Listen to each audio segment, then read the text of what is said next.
Hello friends, welcome to my YouTube channel. নমস্কার বন্ধুরা, মঞ্জু রান্নাঘর থেকে সবাইকে স্বাগত। বন্ধুরা, আজকে আমি আপনাদের কাছে আবার একটি ভিডিও নিয়ে হাজির হয়েছি। বন্ধুরা, আমার পুরো ভিডিওটি দেখবেন, মাঝখানে স্কিপ করবেন না। আমার পুরো ভিডিওটি দেখার জন্য আপনাদের কাছে অনুরোধ রইল। আমার চ্যানেলে নতুন শ্রোতা হলে চ্যানেলটি সাবস্ক্রাইব করার অনুরোধ রইল। লাইক, কমেন্ট, শেয়ার করতে বন্ধুরা ভুলবেন না। আপনাদের একটি লাইক, একটি সাবস্ক্রাইব আমার কাছে অনেক অনেক মূল্যবান। তো বন্ধুরা, আর বেশি কথা না বাড়িয়ে এবার ভিডিওটি শুরু করা যাক। বন্ধুরা, গ্যাস অন করে দিয়েছি, কড়াই বসিয়ে দিয়েছি। কড়াইতে দিয়ে দিচ্ছি খানিকটা তেল। আমি দিয়ে দিচ্ছি সরষের তেল। এবার আমি ওই তেলের মধ্যে দিয়ে দেবো বেগুন। বেগুনটাকে ভালো করে ভেজে নেব।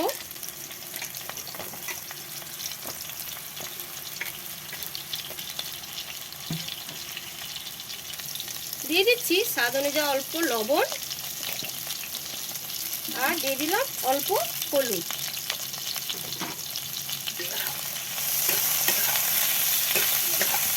এবার নুন, হলুদ আর বেগুন ভালো করে নাড়াচাড়া করে আমি একটু সময়ের জন্য ঢাকা দিয়ে দেবো, ভেজে নেওয়া পর্যন্ত। এটা খুলে নিলাম।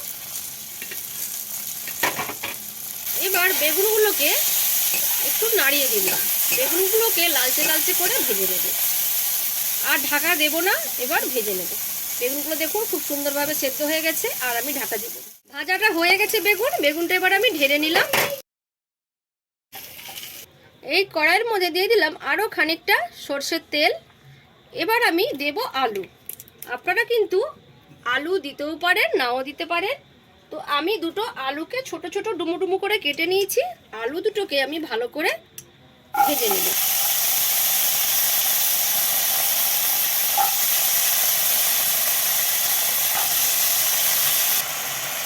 এবার দিয়ে দিলাম লবণ, আর দিয়ে দিলাম হলুদ। এবার লবণ, হলুদ, আলু ভালো করে একটু নাড়াচাড়া করে গ্যাসের বাতিটা ছোট করে দিয়ে আমি একটু সেদ্ধ করে দেব, যাতে আলুটা বেশ সুন্দরভাবে সেদ্ধ হয়ে যায়, তবে ভাজতে সুবিধা হবে। বন্ধুরা, ঢাকনাটা খুলে দিলাম।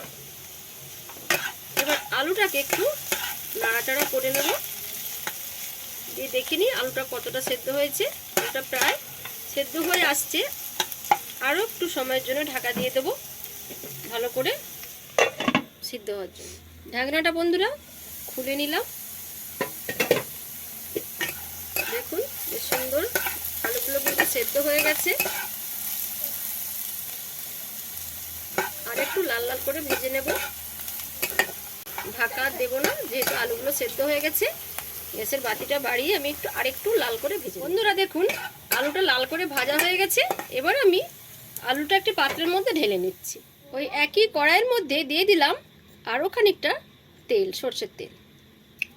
এবার আমি ওর মধ্যে দিয়ে দেব দুটো গোটা শুকনো লঙ্কা। মাঝখানটা একটু ফাটিয়ে দিয়েছি, নাহলে তেলের মধ্যে ফাটতে পারে।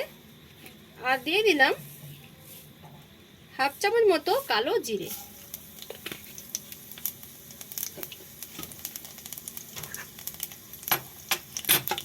কালো জিরে আর লঙ্কা থেকে যখন একটা মিষ্টি সুগন্ধ বেরোবে, তখন আমি আরও কিছু মশলার সঙ্গে অ্যাড করব।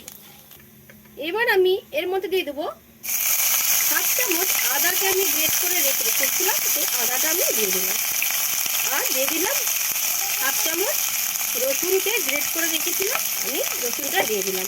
তো বন্ধুরা, এর মধ্যে একটা কথা আছে, যদি আপনারা নিরামিষ করেন তো রসুন আর পেঁয়াজটা কিন্তু আপনারা স্কিপ করবেন, আর যেগুলো দিচ্ছি সেগুলো দেবেন। একটা বড় সাইজের পেঁয়াজ আমি ঝিরিঝিরি করে কুচিয়ে রেখেছিলাম, পেঁয়াজটা আমি দিয়ে দিলাম। এবার পেঁয়াজ, রসুন, আদা সব মশলাকে ভালো করে আমি ভেজে নেব, লাল হয়ে যাওয়া পর্যন্ত অপেক্ষা করব। বন্ধুরা দেখুন, বন্ধুরা মেথি শাক বা পিড়িং শাক আমি এইভাবে ছোট ছোট করে কেটে নিয়েছি। এবার শাকগুলো আমি এর সঙ্গে দিয়ে দিলাম। আমি কিন্তু আলুতেও দিয়েছি লবণ, আর বেগুনেও দিয়েছি লবণ। তো শাকটা কিন্তু দেখাচ্ছে অনেকটা, কিন্তু পরিমাণ বুঝে এবার লবণটা দিতে হবে। এবার দিয়ে দিলাম অল্প লবণ, দিয়ে আমি এবার শাক আর সব মশলাগুলোকে ভালো করে মিশিয়ে নিচ্ছি। তো বন্ধুরা, এই শীতকালে এই মেথি শাকের ভাজা বা পিডনি শাকের ভাজা আপনারা তো অনেক রকম হয়তো এই শাকের তরকারি রান্না করে খেয়েছেন। এই ভাজাটা একবার খেয়ে আপনারা কিন্তু আমাকে কমেন্ট করতে কিন্তু ভুলবেন না যে কেমন লেগেছে। এবার দিয়ে দিলাম অল্প একটু হলুদ। বন্ধুরা, এবার হলুদ আর শাকটাকে ভালো করে মিশিয়ে নিচ্ছি। দেখুন শাকটা কিন্তু কমে কতটুকু হয়ে গেছে। এবার গ্যাসের বাতিটাকে আমি বাড়িয়ে দিলাম। শাকটা একটু সময়ের জন্য আমি ঢাকা দিয়ে দেব, বাতিটাকে একটু কমিয়ে। বন্ধুরা, ঢাকনাটা এবার খুলে দিলাম।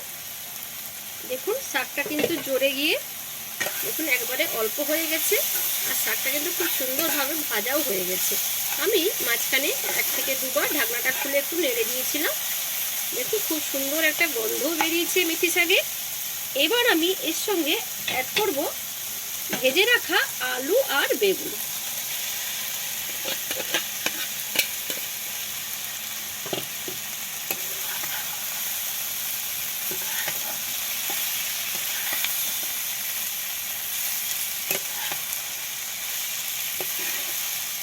আলু আর বেগুন আর শাকটা ভালো করে মিশিয়ে নিয়েছি। এবার সবশেষে দিয়ে দেবো অল্প একটু চিনি। যেহেতু শাক তো একটু চিনি দিলে টেস্টটা ভালো লাগে। এবার হয়ে গেল আজকে মেথি শাক বা পিডনি শাকের ভাজা। তো বন্ধুরা, আজকের মতো এখানে ভিডিওটি শেষ করছি। এবার আমার সার্ভ করার পালা। গরম গরম গরম ভাতে, রুটি, পরোটা সবের সঙ্গে কিন্তু খেতে খুবই ভালো লাগবে। আর আবার নতুন ভিডিও নিয়ে আপনাদের কাছে আমি হাজির হব। টাটা।